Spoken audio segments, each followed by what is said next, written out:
สวัสดีเด้อเพื่อนทุกคนนะวันนี้พ่อเขา2คนกัดมารอดป่าคือเก่านะว่ามื้อนี้เขาขึ้นมาเบิ่งมักไห้เนาะ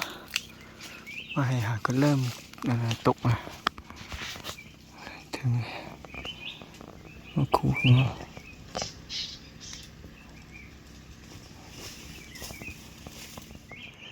như tôi thử cho có khổ đó chút cơn có bây giờ không có trường có tao bảo chúng cớ gọi nó còn đo cửa lại chứ đây tao chúng cơ thà nó còn đo nó lại tối tao chúng cơn có nó khổ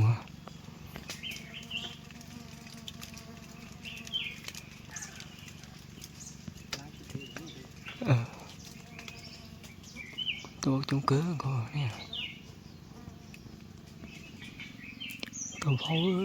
tôi bảo chúng kịch ta cho bây giờ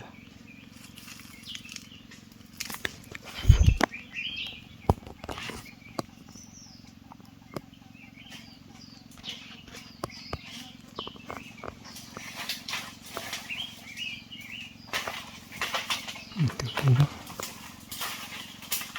đi ghê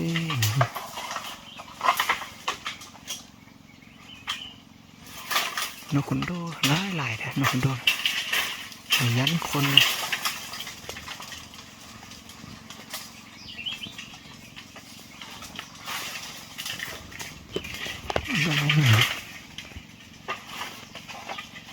nó nên đi nữa ตอนนี้เราเข็มพื้นที่นะเฝ้าตัวนกกินมาให้นี่ได้แล้วนะแล้วพอเราเฝ้ามาให้อยู่นี่มาให้มันตัวนี้ใหญ่นี่ที่ว่าขู่แล้วเนาะเราขู่ต่อเร็วแล้วก็กู้สองนกสาลิกากำลังมานะท้องนี่เท่านะตอนนี้พอเราเฝ้าอยู่เนี่ยแล้วส่วนเราสิขึ้นไปเฝ้านะฮะเฝ้านะทางมันอยู่ถึงพุ่นนะผมจะมาอยู่giá sáng béนะกูอยู่sángจังนี่chỉ chậu kia một xếp lấy tôi liền đi cha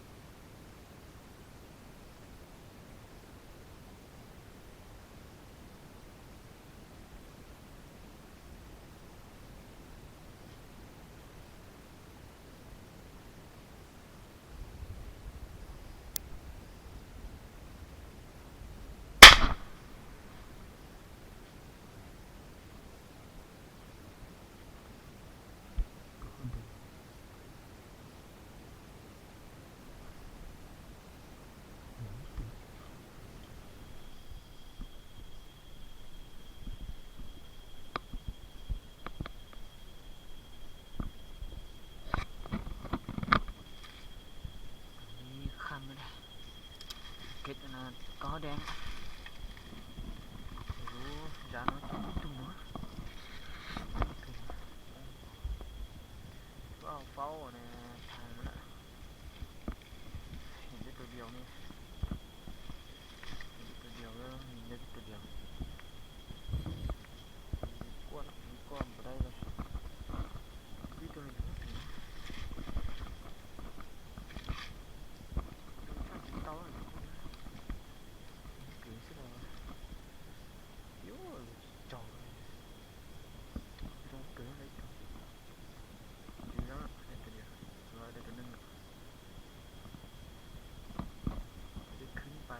เฝ้านะตรงนี้นะ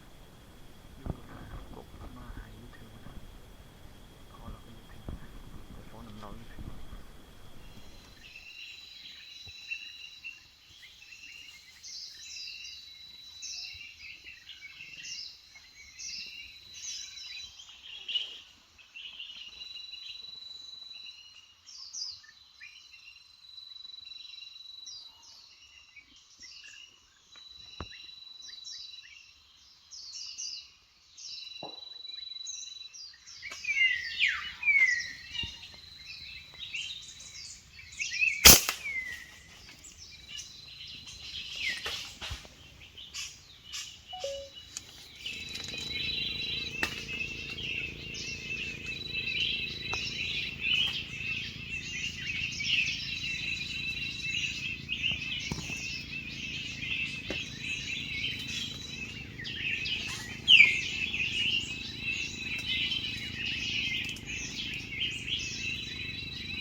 cho họ khổ ta tỏ bí gì nó tỏ á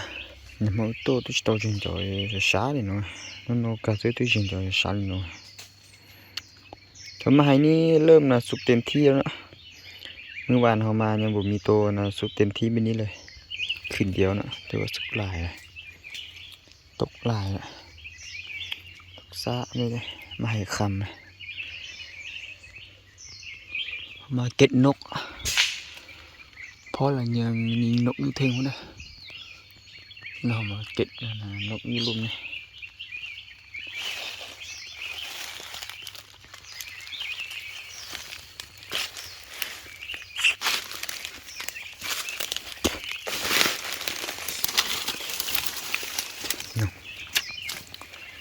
นกนะคล้ายๆคือนกคอนโดเนาะแต่ตัวนี้ไงนกนี้rồi á hấu tôi biếtตัวá hấu ha khởi nồng nàyนี่ตัวบ่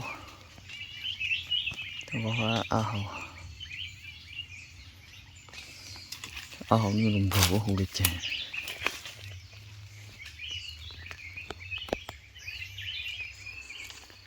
nó khởi nồng á khởi nồng bùn nó cầu tuổi tu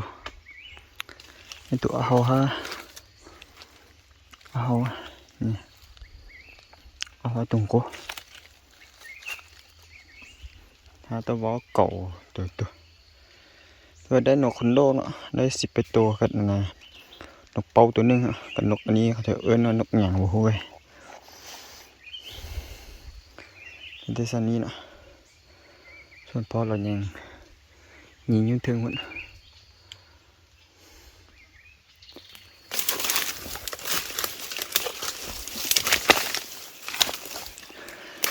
สบายดีนะคืนที่2เลยเพิ่นทุกคนเด้อ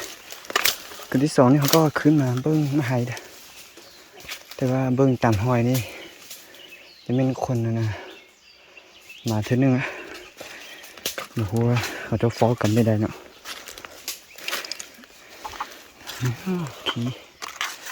กี่ตัวงินล่ะกม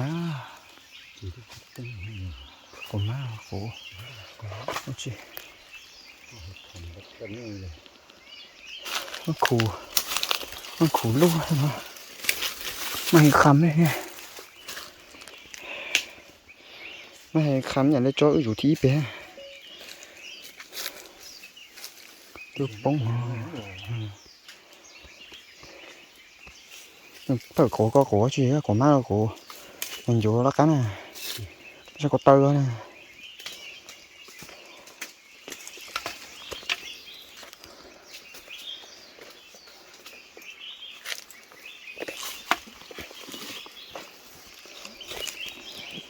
còn đỏ cho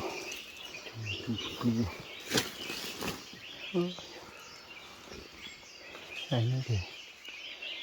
xa lẹ nhìn nó chú ơi bây giờมันต้องปื้อกันตรงหลังจากนั้นอยากจะใช้สองถ้ามีคนมานอนอยู่กองนะตรงไม้จะมานอนอยู่นี่บ่ฮู้ว่านอนจะคืนอ่ะจะเห็นบ้างกินนี่จะกะโล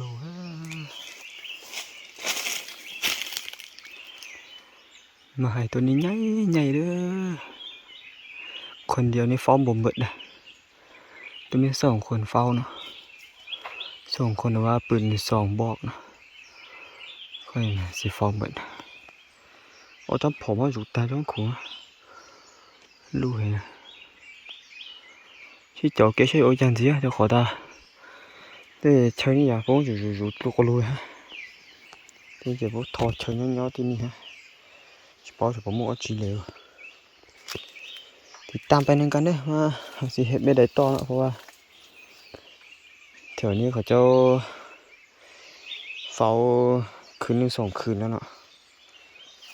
บ่ฮู้ว่ายังมีกระห้อหลายบ่แต่สิเนาะตื้อเป๊ะหมงอ่ะจ้อนคุณเนาะไม่คันนี้อย่างนะจ้ะเนาะอยู่sang taอยู่鬼อยู่当家的是吗人家不有如啊，不都如一毛毛的去唱，用如呢的，这里也对抓饼没抓唱，不表喏，还看呀，啊，ส่งคิดว่าสิเฝ้านะนำพอเนาะแต่ว่าเดี๋ยวเฝ้า 2-3 คืนตามที่แต่เบิ่งนะก็เลยขึ้นมาเบิ่งต้นอยู่ถึงนี่สุกคือกันเนี่ยขายก็เริ่มนะมาให้อย่างไรถึงมันก็อยู่ตรงต่อเนี่ยเดี๋ยวรับบ่ซั่นเนาะเจ้าคุณเอาลูกเกินก่อนแต่ปีcho nó lung dụng cái bầu này nó đây là dù nó trông gì đó sẽ lồng phóng bưng cái này nọ nó sẽมีกระหอบบ่เพราะว่าแถวนี้เป็นป่าไม้เล่าเนาะมันชื่อนะเขาจะจุดมาได้3 ปีเนี่ยป่าไม้หาก็ฟื้นฟูทีนี้ตัวใกล้ป่าkia các cô cháu nữa các cô cháu hình cơ có việc phơi các cô nữa chứ đấy tôi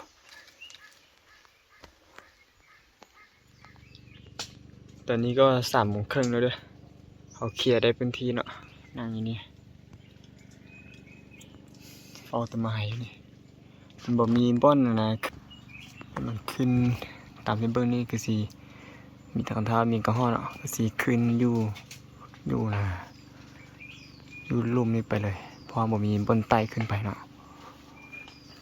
ชิปอนั่นอยู่ตู้เลยจ้าเดี๋ยวสิมาชิมเชิงเจgiờ nàyอยู่ต้นgiờ nàyอยู่ตัวปองเนาะโอ้โห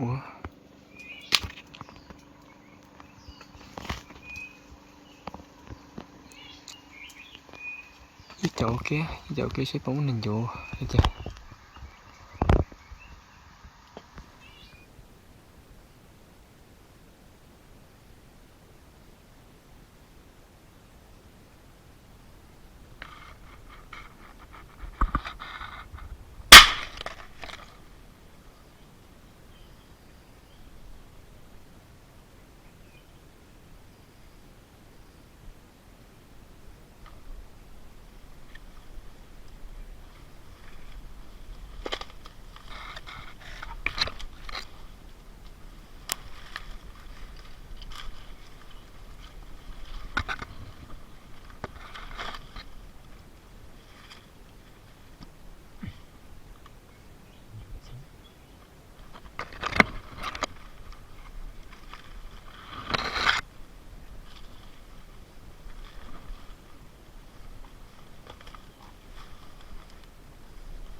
xin ở từ bị trốn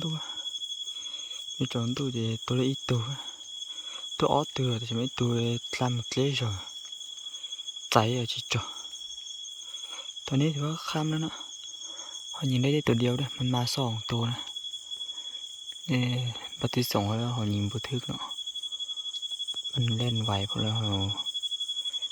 ลัดทางมันซื่อๆแล้วยิงบ่ถึกเนาะได้ตัวเดียว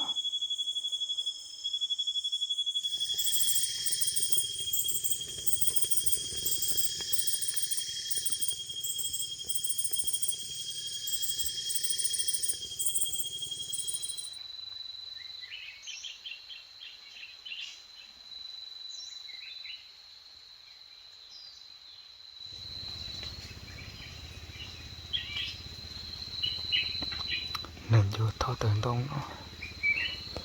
ต้องก็ขอซะเนาะตื่นจะก็แดงแล้วมันกินอย่างของมันกินแล้วนะง่าแล้วไม่แห้งถึง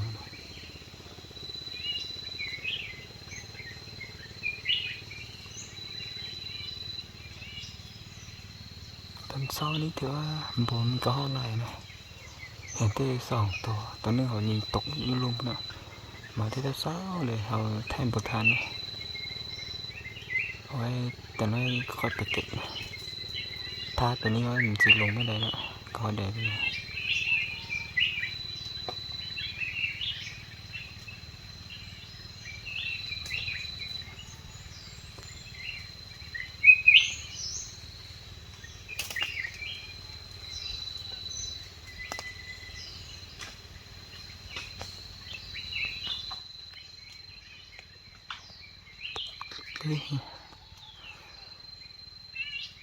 nhớ tôi luôn tôi tất tá sẽ tiếc khỏi ra lê cho lê mà tôi